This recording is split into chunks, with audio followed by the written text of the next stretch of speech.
Hello beautiful people, welcome back to my channel Commerce Duty of Flight to Success. And yes students, आज हम इस video में question number 1 chapter number 7 that is correspondence with debenture holders में F G H I और J solve करेंगे. Previous video में हमने already A to E solve किया हुआ है and I hope it found to be very useful students. So in this video we will solve this exercise. Objective type hai definitely 12th commerce subject secretarial practice. Before that, new people to my channel, kindly like, subscribe and share so that it is useful to everybody. On that wonderful note students, let's get started. Question number 1F is complete the sentences. Students आपको यहाँ पे obviously blank देंगे, आपको complete करना है sentence. And right now already I have mention the answers, मैंने already answers लिखे हुए हैं, बट फिर भी I hope that you will revise accordingly as well. ठीक है. So the first one here is debenture holder is a dash of the company. Definitely debenture holder is a creditor of the company. ठीक है. Company issues dash certificate to the debenture holder after allotment of debentures. Definitely ये हम देखते आ रहे हैं कि जब भी हम शेयर्स इशू करते हैं तो शेयर सर्टिफिकेट्स देते हैं. यहाँ पर कंपनी क्या इशू कर रही है? डिबेंचर इशू कर रही है. तो definitely the right answer is debenture certificate debenture holder को मिलता है एक बार जैसे उनको अलॉटमेंट हो जाती है डिबेंचर्स का. ठीक है. Then third one, debenture holders get dash at fix rate as a return और इनकम. डेफिनेटली ये डिबेंचर होल्डर्स की बात हो रही है, तो यहाँ उनको क्या मिलता है? उनको इंटरेस्ट मिलता है. और ये भी हमको याद रखना चाहिए बच्चों की fix rate as a return. ठीक है. यहाँ पर कोई फ्लक्चुएशंस तो डेफिनेटली नहीं होता है, so they get a fix rate as a return और इनकम यू कैन से.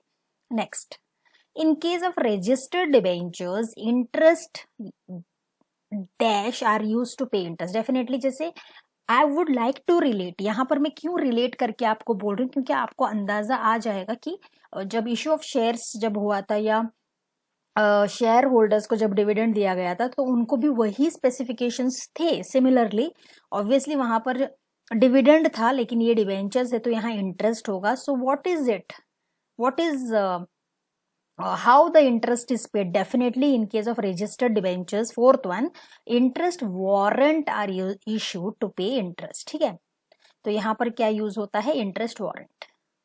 Then the dash has to correspond with debenture holders on important occasions. Definitely ये कॉरेस्पॉन्डेंस है और ये कॉरेस्पॉन्डेंस सेक्रेटरी करता है.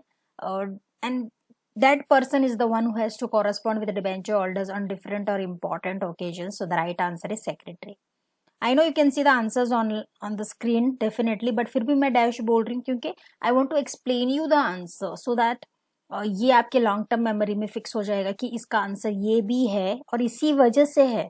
So the logic behind the answer should be clear, जिसको हम क्लैरिटी ऑफ कॉन्सेप्ट भी कहते हैं. ठीक है. Then the person who purchases the debentures of a company is called definitely debenture holder. ठीक है. Then interest does not depend on dash of the company. Definitely profit. अब इसका बहुत इंपॉर्टेंट रीजन ये भी है क्योंकि they get a fixed rate of interest as income और रिटर्न. आप देख सकते हो question number F, I am to से एफ के अंदर थर्ड वन जो हमने अभी पढ़ा था, debenture holder gets interest at a fix rate. So definitely company के प्रॉफिट या लॉस से डिबेंचर होल्डर्स को कोई फर्क नहीं पड़ता है. Okay. if the company earns profit, they will get the same amount of interest जो फिक्स्ड है, जो ऑलरेडी म्यूचुअली डिस्कस और प्लान किया गया है. अगर कंपनी लॉस भी करती है तो डिबेंचर होल्डर्स को उनका जो फिक्स्ड रेट ऑफ इंटरेस्ट है वो डेफिनेटली मिल जाता है. तो the right answer is profit of the company का इंटरेस्ट के साथ कोई भी लेना देना बिल्कुल भी नहीं है. ठीक है. Then company can not issue debentures with voting rights. Definitely this is one of the important things which we are aware about debentures कि कंपनी डिबेंचर होल्डर्स को कोई भी वोटिंग राइट्स नहीं देती है या वो डिबेंचर्स नहीं देती है जो can not issue those debentures with voting rights. ठीक है. Then let us go to the next. Yes, I think we finished with the 8th one. Now let us go to the 9th one. Debenture certificate should be issued within a period of, yes, definitely 6 months from the date of allotment of debentures. ये थोड़ी dates और months का important things, I'm to say they are the important as far as the dates are and months are concerned. So kindly remember, debenture certificate issue होता है within a period of 6 months from the date of allotment of debenture. So 6 months is the right answer. 10th is company cannot issue debentures to more than 500 people without appointing a debenture trustees. Definitely debenture trustees do a rule, तो वो अगर 500 से ज्यादा लोगों को debentures दे रहे हैं तो definitely they can not go ahead without appointing a debenture trustee. The right answer क्या है? Debenture trustee. Then the power to issue debentures has been vested with the definitely board of directors. और इस chapter में जितने भी letters हमने देखे हैं, आई एम टू से when you go through the chapter you see the बहुत सारे लेटर्स है जहाँ पे ये बोलती है सेक्रेटरी और बोलता है सेक्रेटरी की you know I am instructed by the board of directors. Board of directors conduct a meeting as per the board resolutions at the board meeting. तो डेफिनेटली पावर जो है वो किसके पास होता है? बोर्ड ऑफ डायरेक्टर्स के पास होता है. ठीक है. Then so here we finish I think with the F part of it, children. So let us go to the G part of it. Definitely ये वाला एक्सरसाइज तो हमने बहुत सारे चैप्टर्स में डेफिनेटली किया है. Select the correct option from the bracket. So जो भी ऑप्शंस है आप देख सकते हो. I am moving the cursor in the bracket, they will be giving you. आपको सिर्फ जहां उनकी सही जगह है वहां पर फिक्स करना है. So let's get started here as well. First one group A और ग्रुप बी में डिवाइड किया गया है ये. तो पढ़ते हैं. ग्रुप ए में फर्स्ट वन है रिटर्न ऑन डिबेंचर्स. डेफिनेटली ये जो रिटर्न है वो in the form of interest. So the right answer is interest. Then second is debenture certificate. Yes, debenture certificate is issued within 6 months. और ये अभी हमने in the above exercise में भी देखा था that it should be issued within how many months? 6 months. Then debenture holders, definitely they are the creditors of the company. Then debenture is a debt capital. It is an acknowledgement आप बोल सकते हो. Okay, it's a debt capital.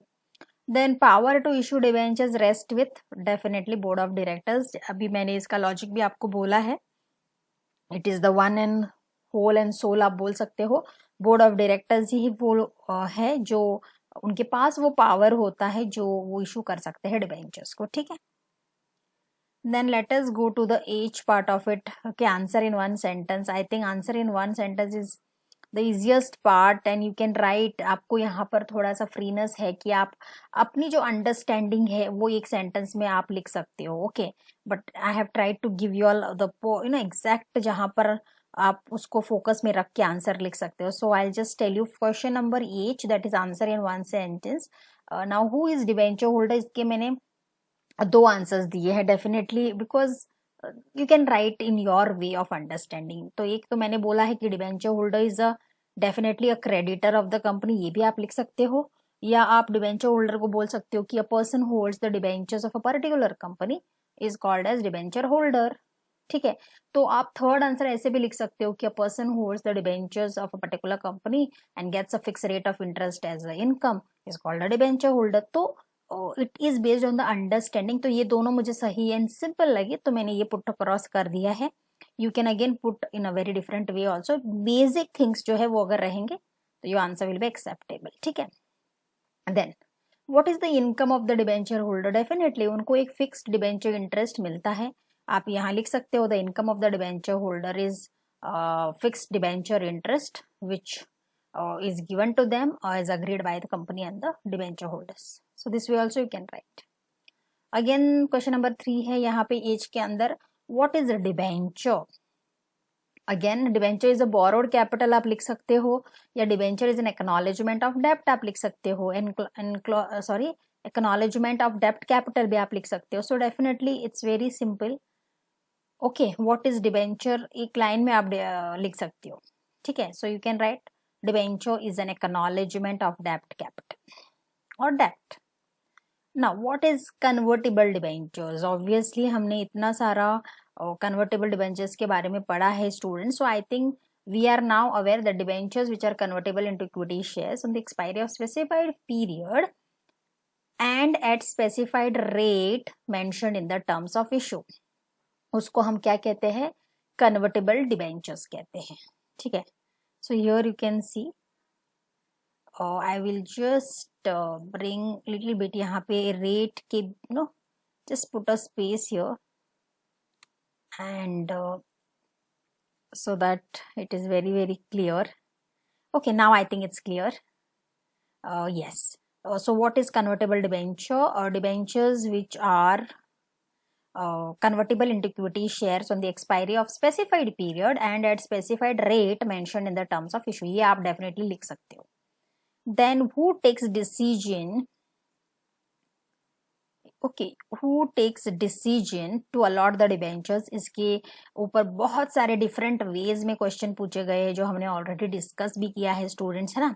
तो definitely the entire right और decision making capacity to allot the debentures किसके पास है, वो है बोर्ड ऑफ डायरेक्टर्स. वो फॉलो करते हैं board resolutions and it is passed at the board meeting. आप लिख सकते हो, या otherwise you can only write the decision to allot the debentures is been taken by board of directors, ऐसा भी आप लिख सकते हो.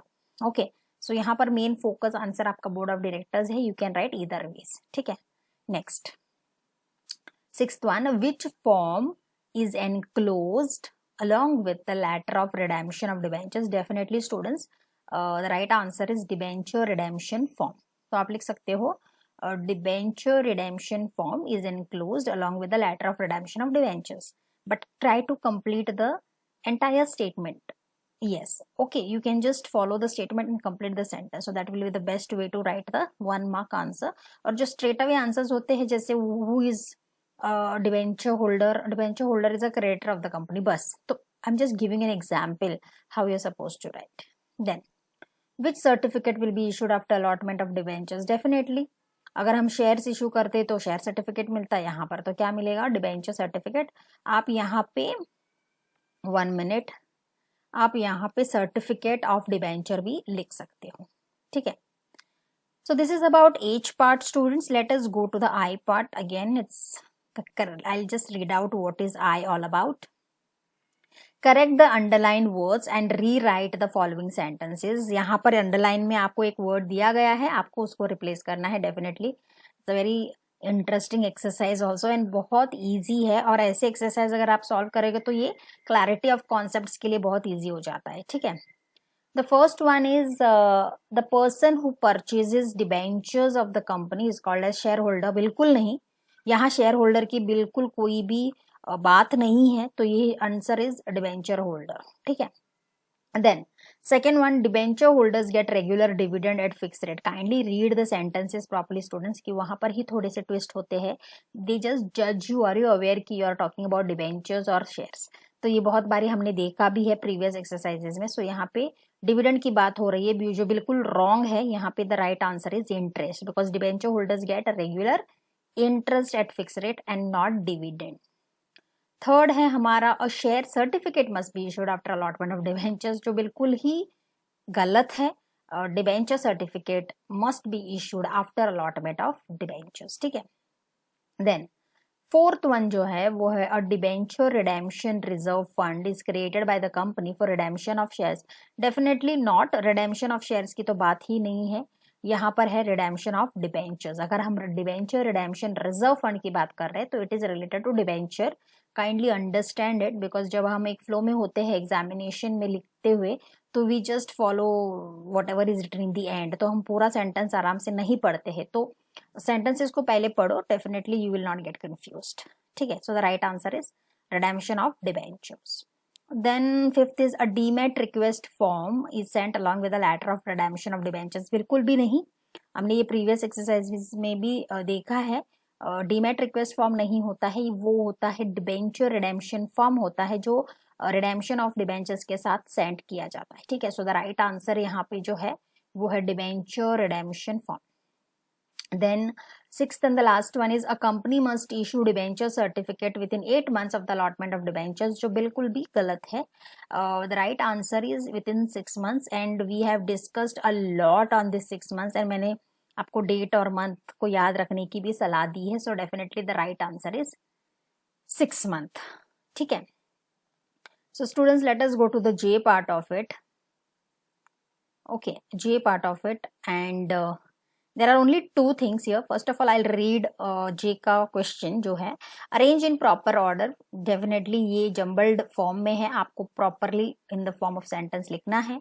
Arrangement कैसे क्या है वो हम discuss अभी करेंगे. So let's get started in arranging in proper order.